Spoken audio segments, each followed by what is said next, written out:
Chapter 3: Tribe, Belonging, and Social Survival. One of the most difficult things for modern people to fully appreciate is how deeply human beings are shaped by the need to belong. We often imagine ourselves primarily as independent thinkers pursuing truth, self-expression, and personal fulfillment. But for most of human history, survival depended less on individuality than on remaining safely embedded within a tribe. To be expelled from the group was not merely emotionally painful, it was dangerous. Human nervous systems were shaped under conditions where social exclusion could mean exposure, starvation, vulnerability, or death. Belonging, therefore, became deeply intertwined with emotional safety itself. Acceptance brought security. Rejection triggered fear. Approval generated emotional reward. Shame warned of social danger. Much of this ancient architecture still lives inside modern minds. This helps explain why human beings so often conform without fully realizing they are conforming. The pressure does not usually feel external. It feels internal. Agreement feels emotionally comfortable. Dissent feels emotionally risky. The body itself reacts to approval and rejection long before conscious reasoning fully enters the scene.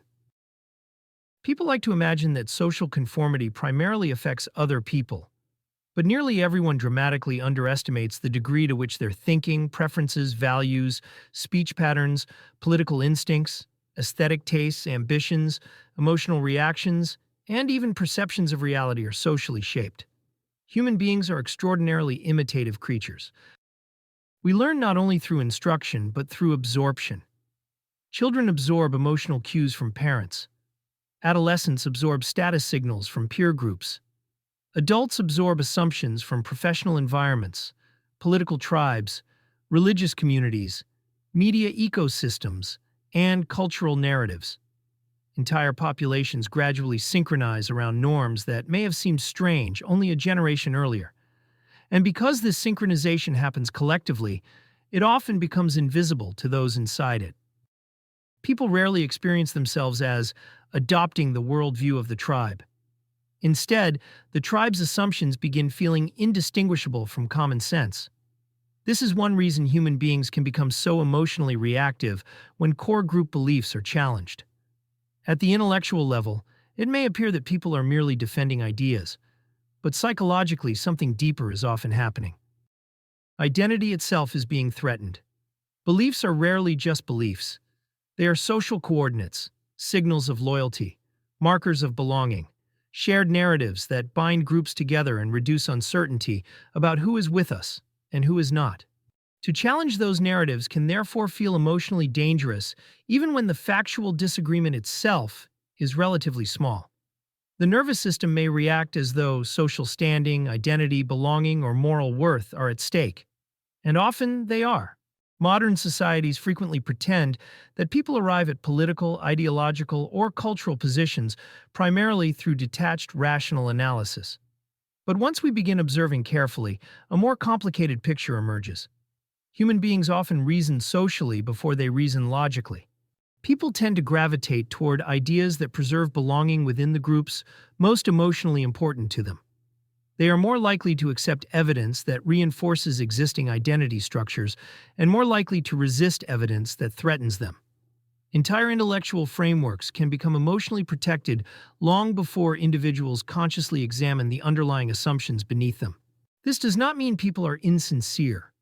Most individuals genuinely experience themselves as rational. That is part of what makes these processes so powerful.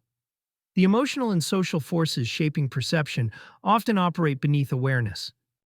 A person raised in one tribe may find certain beliefs intuitively obvious, while another tribe experiences the opposite conclusions as equally self-evident.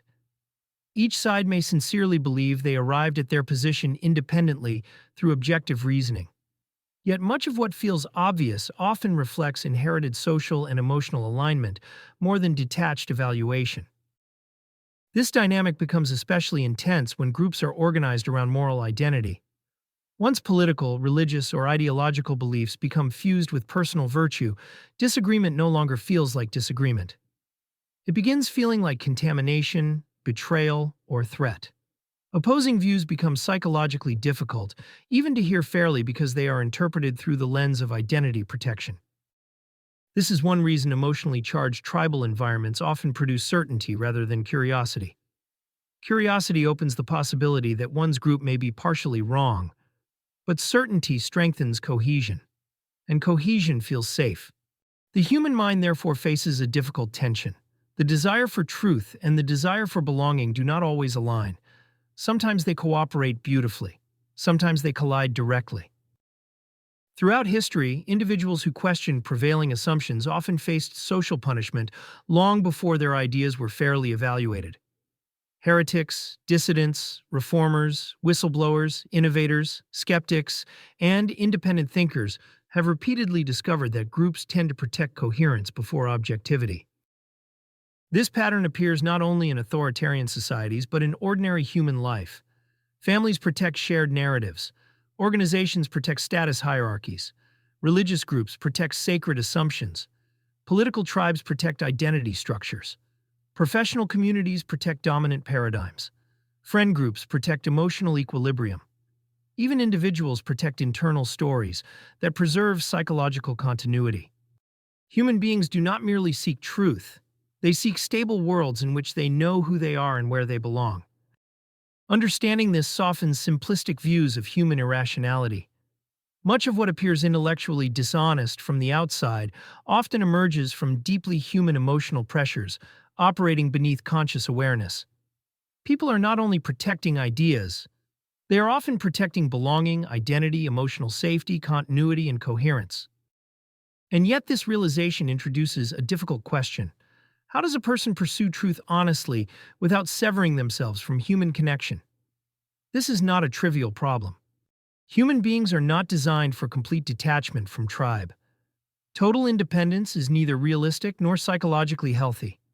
We all exist inside networks of influence, loyalty, culture, and relationship. Even the desire to think independently can itself become a kind of identity performance or tribe. The goal, then, is not freedom from all influence. The goal is increasing awareness of influence. The examined life requires learning to notice. When belonging is shaping perception, when identity is overriding curiosity, when fear of rejection is constraining thought, when certainty is functioning emotionally rather than intellectually, when loyalty to the group is distorting one's ability to see clearly.